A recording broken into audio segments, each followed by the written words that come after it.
Mientras tanto, vamos a Lucas capítulo 5, por favor. Lucas capítulo 5.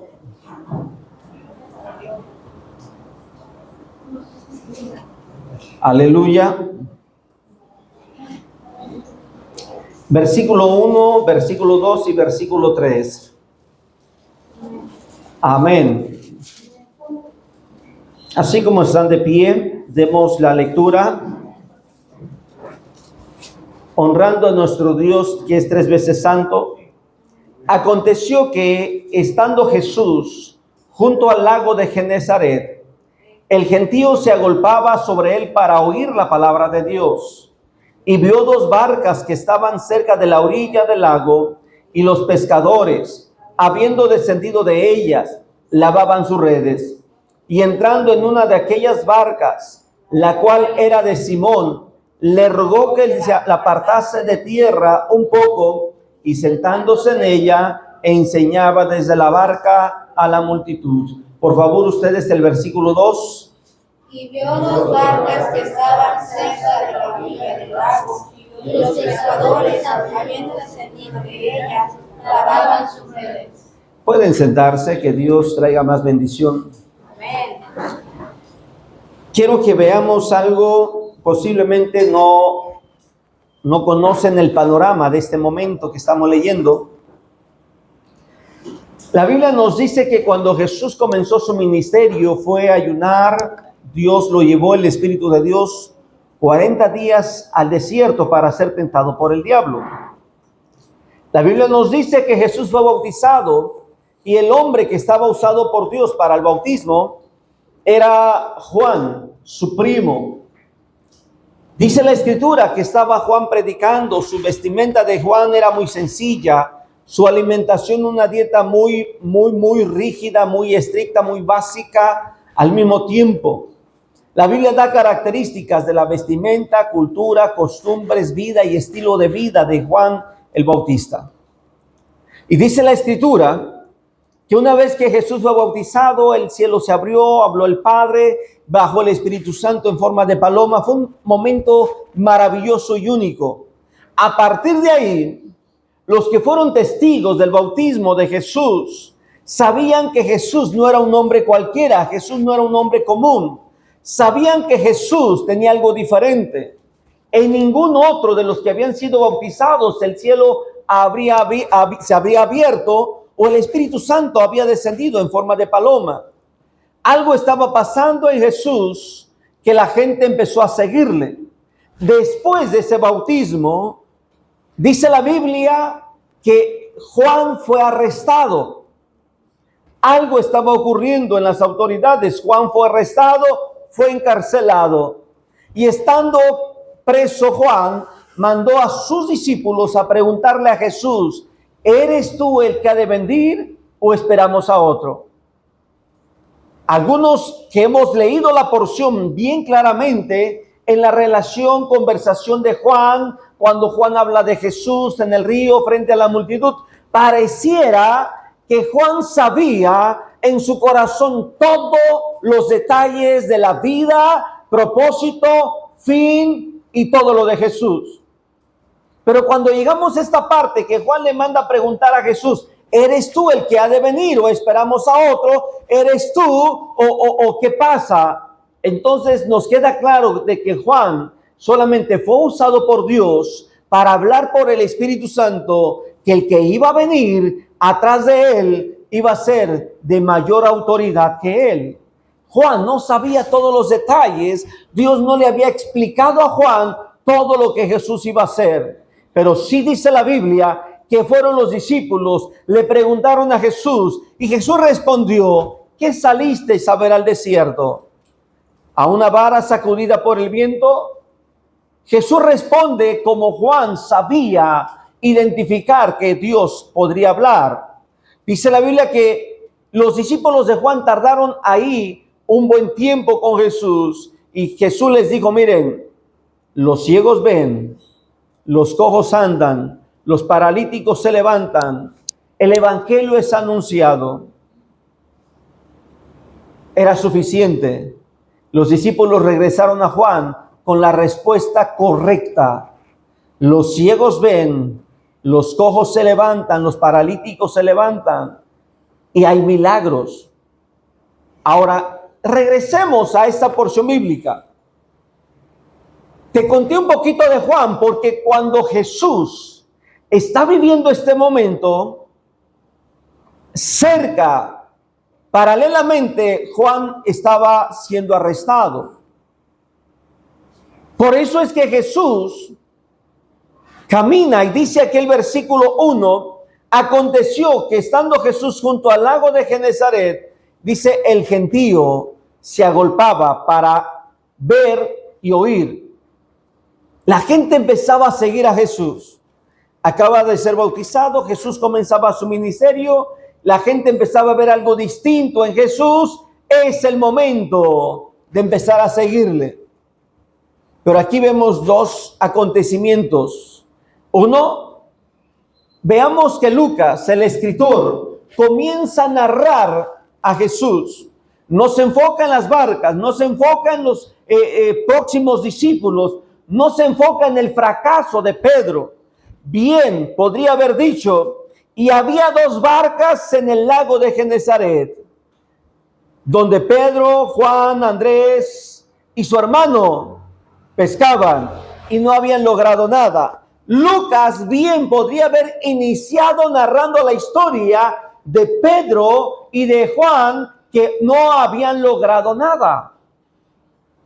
Pero no se enfocó en la historia de Pedro, no se enfocó en las dos barcas, se enfocó en la vida de Jesús. Y quiero que veamos que teniendo la libertad de escribir primero la historia de Pedro, comenzó a hablar de Jesús. Y de ahí es donde yo quiero apoyarme en el orden como Lucas escribe. En el versículo 1 dice, aconteció que, me hubiera gustado ahí tener una coma, porque hay cosas que acontecen en la vida de Jesús que siempre serán sobrenaturales, especiales, únicos, y para que la historia los siga recordando.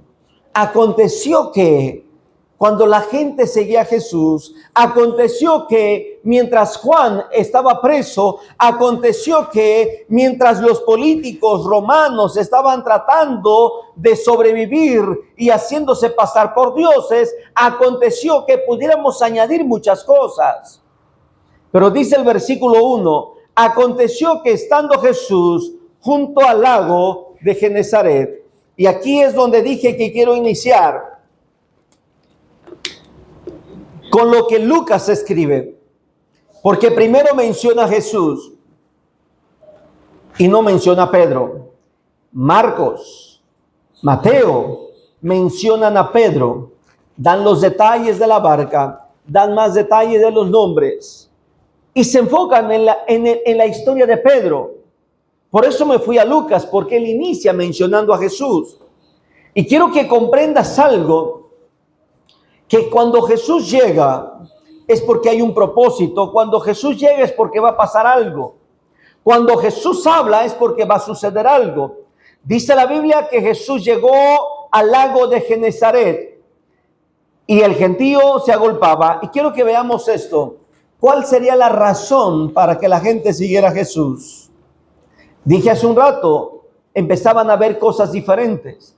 Dije hace un rato, empezaron a ver que el Espíritu de Dios bajó en forma de paloma, que el cielo se abrió y que fue el único de todos los que fueron bautizados que fue diferente su bautismo. Entonces, ahí tenemos una razón por la cual la gente empezaba a seguir a Jesús.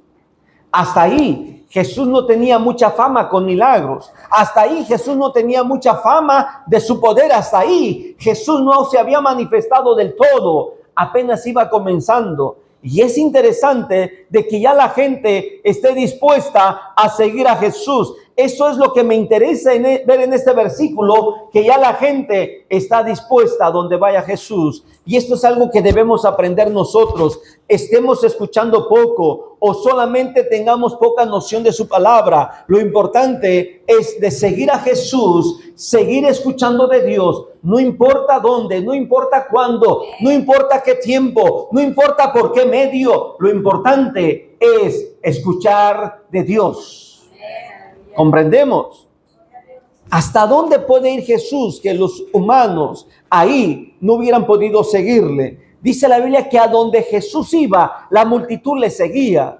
Había gente que se agolpaba, no importaba si no hubiera comida, no importaba si estuviera lejos, no importara si fuera al desierto, no importara dónde llegara. Es más, en una casa se llenó la casa, abrieron el techo con tal de ver la gloria de Dios.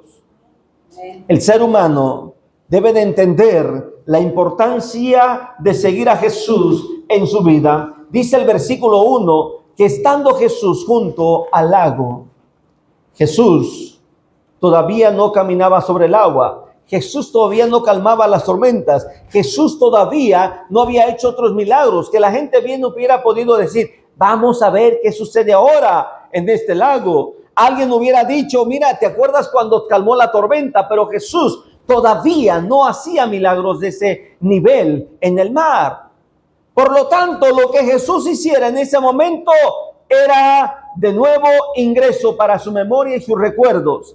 Dice la Biblia que la gente llegó, siguió a Jesús y solamente Jesús sabía lo que iba a hacer.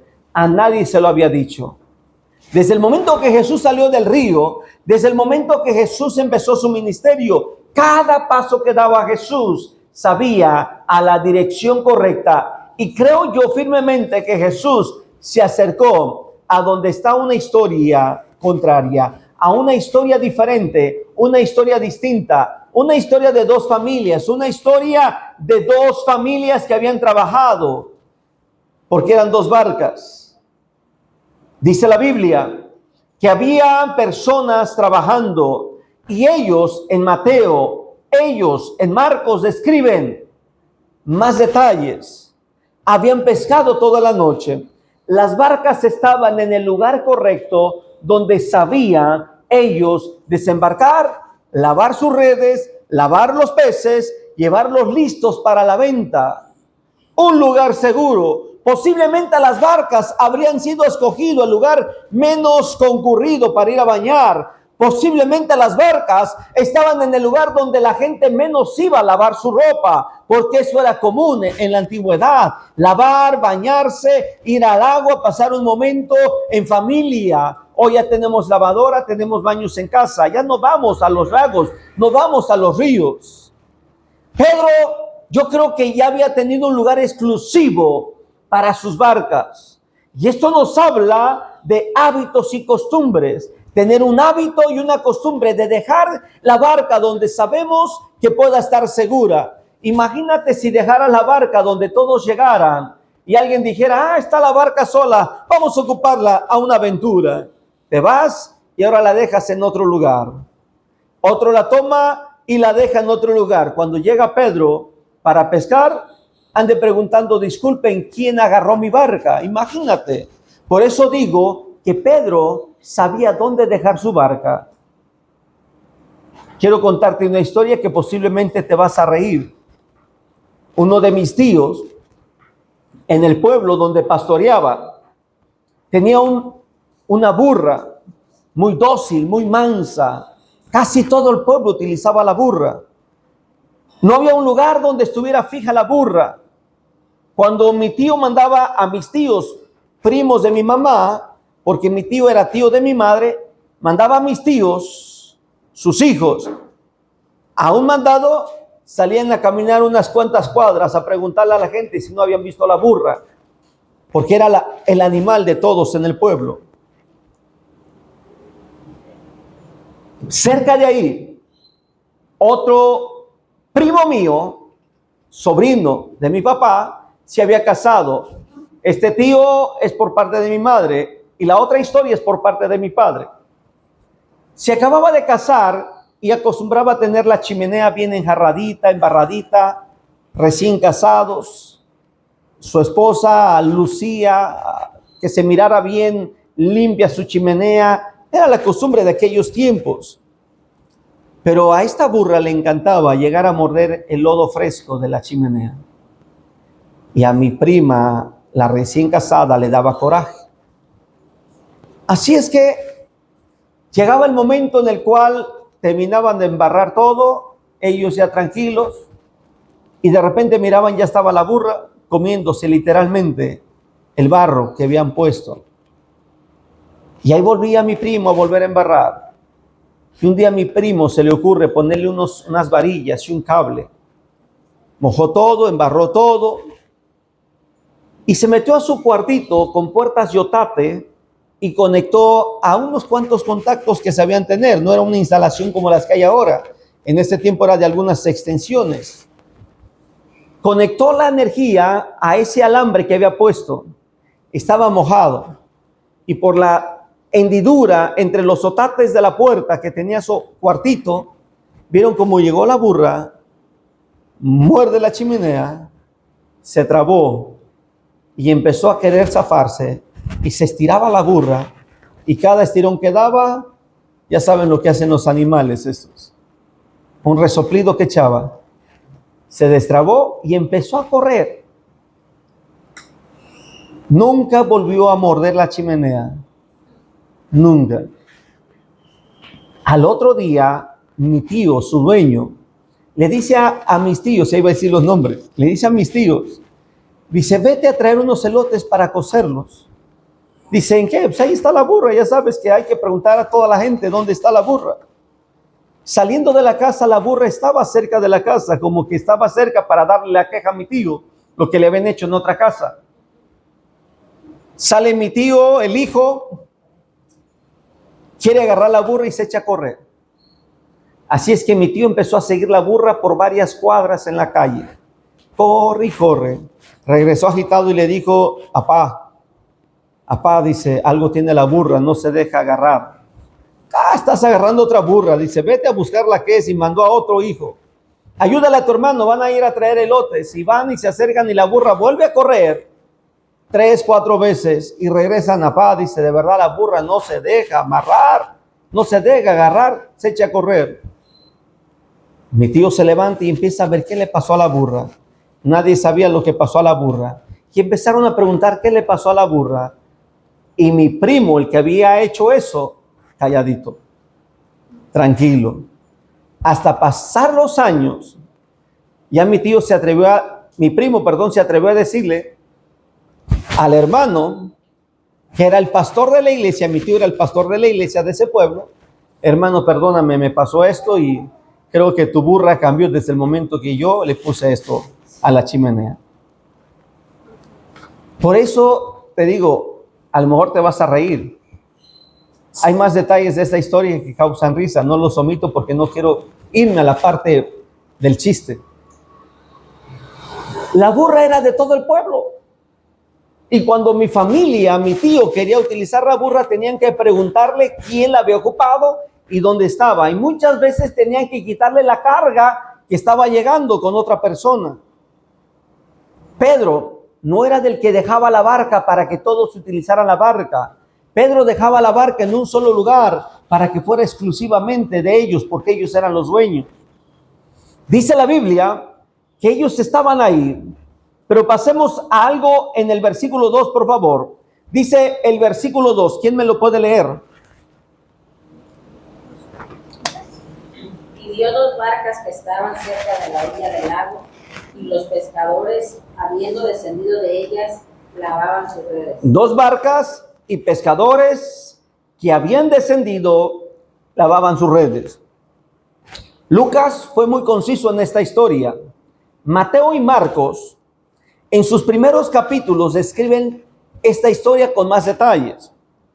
Dice la Biblia aquí que eran 2 barcas. Jesús tomó la decisión de subirse a una. Y cuando Jesús toma la decisión de subirse a una, escoge la de Pedro.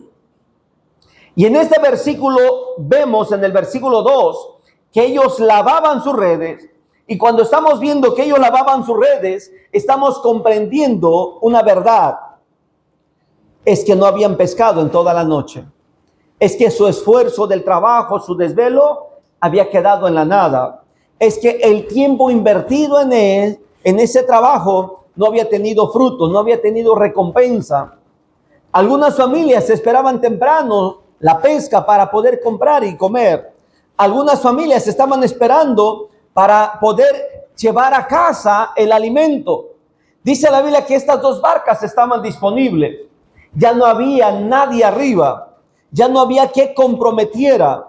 Esto nos habla de que ya el trabajo de las barcas había terminado, la función de las barcas había terminado y tenían que esperarse hasta el siguiente momento para volver a pescar. Los que saben de pesca saben que el mejor tiempo para pescar es en la noche. Los que saben de ir a pescar es en la noche, no es en el día. Por eso es que me imagino que este tiempo era por la mañana. Dice la Biblia que Jesús llegó y tomó una decisión y le pidió a Pedro, entrando a la barca, le dijo en el versículo 3, le rogó que apartase de tierra un poco. Pareciera que la intención de Jesús era dejar la multitud e irse en el mar, pero no interpretes los planes de Dios a tu manera. No pienses que cuando Dios está presentándose frente a ti, es porque va a ser lo que tú estás pensando. No, es porque tiene un propósito diferente. Y aquí es donde quiero que veamos la primera petición que le hace Jesús a Pedro, es que aparte la barca de tierra. Pedro está en el agua, Jesús está en la barca. Está pidiendo que la empuje para que pueda estar en el agua. Le está pidiendo algo y la pregunta es a Pedro, Pedro, ¿vas a dejar que Jesús se lleve tu barca? Porque parece que la intención de Jesús es irse adentro. Nadie se imaginó que lo que Jesús era ocuparla como plataforma. Nadie se imaginó que lo que Jesús era es que mientras él hablaba, esa barca empezara a tener bendición. Mientras él predicaba, esa barca empezara a sentir lo que era y significa tener la presencia de Dios. Por cierto, en los museos de Israel hay una barca que, dada la prueba de carbono y por la edad y los tipos de madera, en el museo se asegura que es esa barca que Jesús se subió, porque se dice que cuando Pedro siguió a Jesús, la barca quedó y nunca más se volvió a utilizar. Y esa barca que se encontró en ese lugar, en ese lago, sepultada en el agua, por la prueba de edad que tiene la madera y todos los estilos de cómo estaba, se asegura en gran porcentaje que pudo haber sido esta barca de Pedro a la cual Jesús se subió. Está en un museo en Israel. Dice la Biblia que Jesús se subió y predicó. ¿Cuánto tiempo pasó? No lo sé. ¿Qué tiempo tardó hablando? La Biblia no lo registra. Lo que sí registra es que esta primera acción voluntaria, que Pedro podría responder bien o podría decirle, no puedo empujarte. Mira, ya estás arriba, no hay problema, utilízala. Pero Pedro respondió favorablemente, empujó la barca para que estuviera flotando en el agua. Y esto es algo importante. Era necesario que Jesús flotara en el agua. Era necesario que Jesús se subiera a la barca. Era necesario que Jesús dejara la tierra, estuviera literalmente sobre el agua en esa barca, para que las aguas fueran bendecidas y lo que Pedro no había podido sacar, después pudiera sacarlo. Porque lo que conocemos de esta historia, dice la Biblia en los versículos siguientes, que estando ya Jesús allá en la barca sobre el agua, lejos de la tierra, le dice Jesús a Pedro, mira, vente, echa la red, vamos. Y vino una pesca milagrosa, algo sorprendente.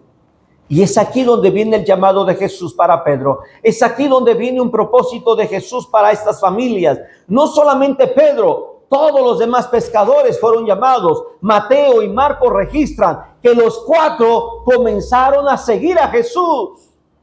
La importancia de dejar que Dios sobre en tu vida, la importancia de darle el espacio que Dios te está pidiendo, la importancia de dejar que Dios se glorifique en tu vida, no como tú quieres, no como tú piensas, es como Dios lo quiere y desea de ti. Eso quiero que te quede claro, porque hay milagros, hay poder de Dios, hay manifestación de Dios y vas a ver cómo Dios va a terminar tu historia. No es como empezó la historia en esa noche, es como Dios va a terminar. Acompáñame a otra porción bíblica en Lucas, mismo capítulo, Pero ahora acompáñame al versículo 12. Más adelante,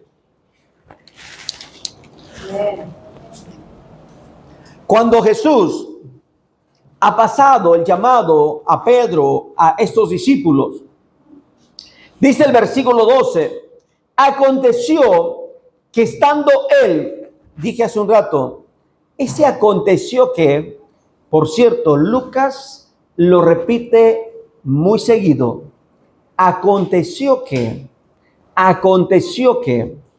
estando él, y vuelve a hacer énfasis en Jesús, en una de las ciudades, se presentó un hombre lleno de lepra.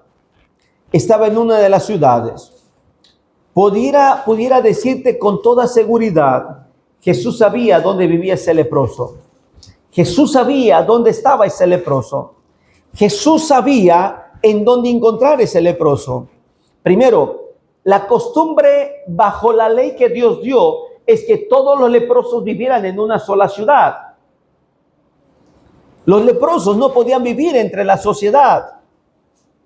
Había ciudades de refugio, eso dice la Biblia, ciudades de refugio. Jesús sabía dónde había gente enferma.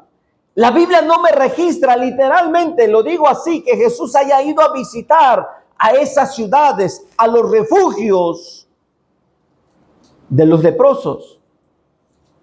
Dice la Biblia que Jesús vino a predicar el evangelio, porque es más importante salvar nuestra alma que sanar nuestro cuerpo. Es más importante rescatar el alma del infierno que sanar nuestro cuerpo o liberarnos de una enfermedad. Jesús sabía dónde estaban los enfermos y bien podría irse a haber sanado a todos, pero mejor se fue a las calles a predicar el evangelio. ¿Comprendes la diferencia? Dice el versículo 12, se presentó un hombre lleno de lepra, el cual, viendo a Jesús, se postró con el rostro en tierra y le rogó.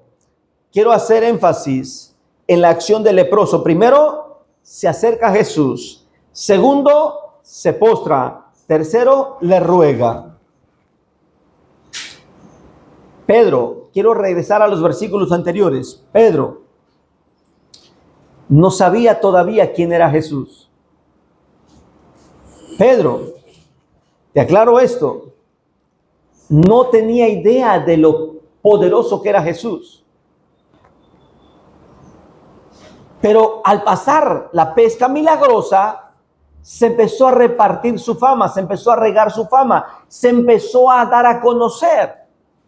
Jesús llega a esta ciudad y ya la fama de Jesús había crecido, ya estaba corriendo entre la multitud. Por eso es que este hombre llega, se acerca, se postra y le ruega diciendo, Señor, si quieres, puedes limpiarme. Nadie le dijo a este leproso, mira, ¿qué crees? Jesús tiene poder para la lepra. Mira, hay 10 personas que fueron limpiados de lepra. No, fue él solo el que tomó una decisión. Si quieres, puedes limpiarme. Y esto me enseña lo primero, que Jesús, frente a este milagro, no había hecho otra limpieza de leprosos. Pero este leproso, sin saber si Jesús lo había hecho, lo que hizo es pedirle que hiciera algo único y especial para él. No te preocupes si lo que tú buscas de Dios no ha pasado en otra familia, si lo que tú esperas de Dios no ha ocurrido en otra familia, no actives tu fe basado en otro testimonio. Pide lo que tu corazón desea a Dios y vas a ver lo que Dios puede hacer. Versículo 13 de Lucas 5.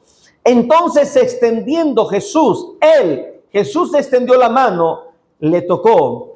Lo que nadie se atrevía a hacer a un leproso era tocarlo. Es como si te pidieran, oye, ¿puedes checar mi llaga a ver si se ve el hueso, se siente el hueso? Y tú te le quedas viendo y decir, sí se ve el hueso. O no se ve, porque te da asco, te da horror. Dices, por seguridad, déjeme y me traigo un guante. No sé si me estoy explicando. Amén.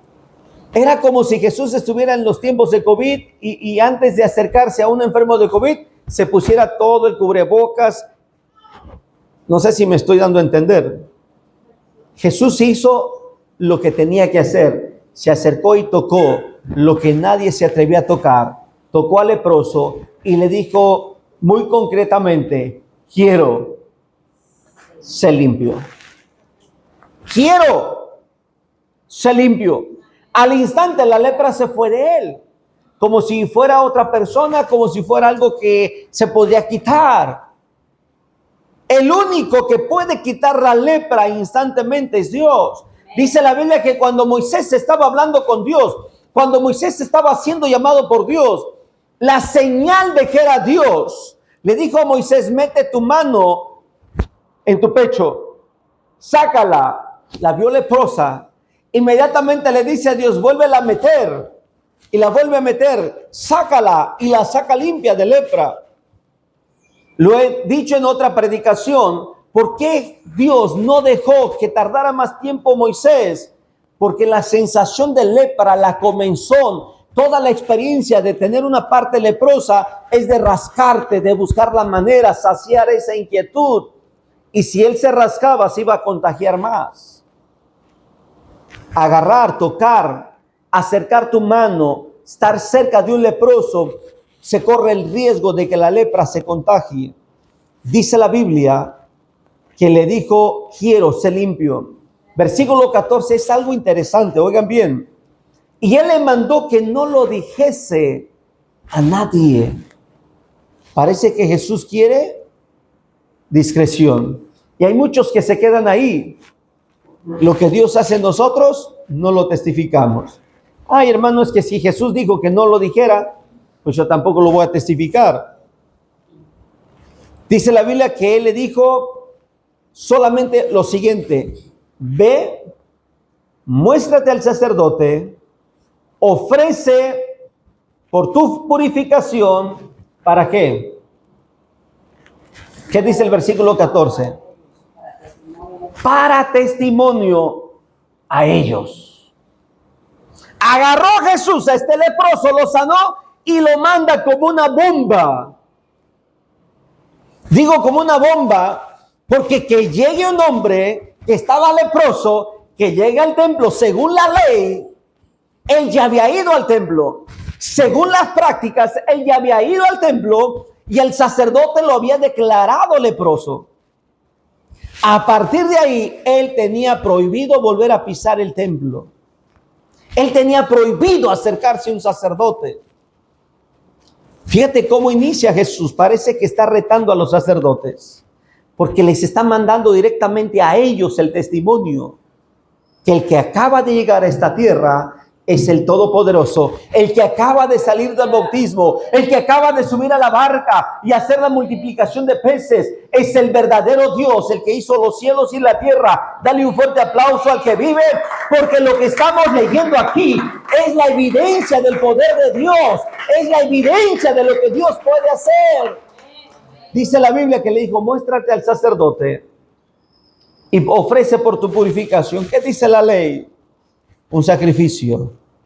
En ese tiempo había una ventaja. No lo decía la ley, ya lo habían acostumbrado, que en el templo estaban las vaquitas, las ovejas, todo para los sacrificios. Nada más era cuestión de comprarlo y sacrificarlo. Pero si hubiera estado en los tiempos del Antiguo Testamento, tenía que irse a su casa, buscar de todos los animales limpios para poder llevarlo al templo. Así es que llega aquel hombre, yo creo que se ha de ver apurado. No sé si le dio tiempo de cambiarse o no. No sé si dio tiempo de bañarse, pero lo que sí es que le urgía ir, porque el que lo sanó le dijo: ve y muéstrate al sacerdote. Llega ese hombre como diciéndole: ¿y tú qué vienes a hacer aquí? Te dijimos que no vinieras. La Biblia no registra eso. Pero cuando llega, compra el animal y lo lleva al altar para el sacrificio, a cumplir. Yo creo que alguien le había dicho: oye, ¿no estabas tú leproso? ¿No te declaramos leproso hace 5 años atrás, 10, 8 años atrás, 3 años atrás? La lepra no se quita. Pero el sacrificio de purificación es para que Dios confirmara que él ya no tenía lepra. Dice la Biblia que cuando a alguien le empezaban a ver unas llagas en su cuerpo, tenía que ir con el sacerdote para ver si era lepra, haciendo un sacrificio para que Dios confirmara sí o no. Y tenían que estar 7 días aislados. También pasaba con las casas. Si en las casas se miraban algunas manchas que no eran común, no llevaban la casa al templo, no te preocupes por eso. Iban a hacer un sacrificio y Dios les confirmaba si eso era lepra en las paredes o no era lepra. Y si era pared, ¿qué crees que pasaba? Tenían que tirar toda la casa y tenían que volverla a construir. Y si volvía la lepra a aparecer, tiraban la casa y nunca más se podría construir en ese lugar. Llegar al sacerdote y decirle al sacerdote, oye, traigo un sacrificio de purificación. Al sacerdote le convenía porque pues es trabajo. De ahí dice la Biblia que ellos podían extraer una porción para comer, pero de repente, oye, ¿no eres el leproso? ¿Sí comprendes lo que está pasando? Por eso es que los fariseos y los sacerdotes empezaron a tener un problema de relación pública con Jesús. En lo público eran respetuosos, pero a solas eran muy directos con Jesús. Y fíjate bien, a partir de ahí, cada milagro de Jesús, cada lugar a donde Jesús iba, vas a encontrar que dice, escribas, fariseos, intérpretes de la ley, escribas, doctores de la ley. Ahora sí, a partir de ahí, vas a empezar a encontrar que los 4 evangelios mencionan que Jesús estaba acompañado por fariseos, saduceos, intérpretes de la ley y todos los religiosos. Porque lo que Jesús hizo a través de esta historia es provocarlos de que la gloria de Dios no estaba solamente en el templo, andaba entre las calles predicando el evangelio. Concluyo. Dios quiere que testifiques lo que Él ha hecho. Dios quiere que le permitas subir a la barca de tu corazón. Dios quiere que a pesar de que no hayas logrado nada como Pedro, te acerques aprendiendo de este leproso y le digas a Jesús, si quieres puedes hacer esto. Concluyo diciendo, Pedro no pidió una pesca, Pedro no pidió peces, Pedro no pidió un milagro. Jesús se lo dio porque le permitió su barca. El leproso se acercó a Jesús para pedirle un milagro, pero él no le pidió que lo mandara a los sacerdotes, ¿comprendes? Pero Jesús lo mandó a los sacerdotes para testimonio de ellos.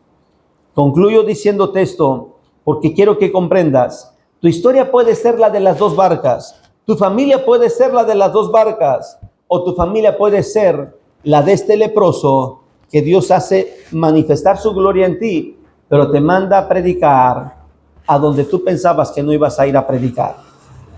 Con las personas que tú pensabas que no te iban a ver nunca más. Ponte de pie.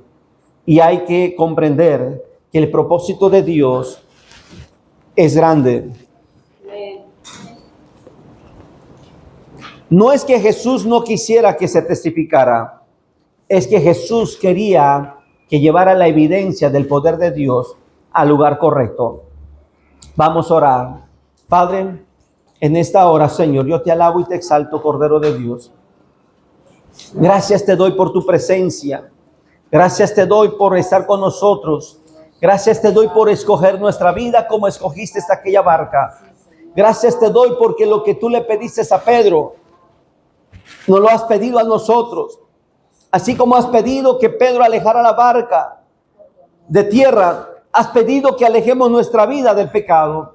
Has pedido que alejemos nuestra vida de las costumbres. Has pedido que alejemos nuestra vida de cosas que no te agradan. Has pedido que alejemos nuestra vida, mi Dios amado, de amar al mundo y las cosas que están en el mundo. Has pedido que alejemos nuestra vida, mi Dios amado, a unos de una manera y a otros de otra, de la forma general y básica es lo que está escrito en tu palabra. Pero pido en el nombre de Jesús que nos permitas, mi Dios amado, obedecer como lo hizo Pedro. Su primer acto de obediencia era separar la barca de tierra para que empezara a flotar en el agua. Su primera obediencia fue cumplida y fue obedecida plenamente, y eso trajo bendición a su vida. Permítenos a nosotros empezar a obedecer, Señor, para empezar a ver tus milagros, tu gloria en nuestra vida. Pero también queremos acercarnos a ti. No importa que nos mandes, Señor, al lugar que menos quisiéramos ir. No importa que nos mandes a las personas que menos quisiéramos ver. Lo que sí sé, mi Dios amado, es que tú te vas a glorificar en nosotros. Espíritu de Dios, pon en tus manos la vida, el corazón de cada hermano, cada hermana que está aquí presente, mi Dios amado, escuchando tu palabra. Y pido que tu Espíritu Santo, Padre de la gloria, sea ministrando y bendiciendo sus corazones.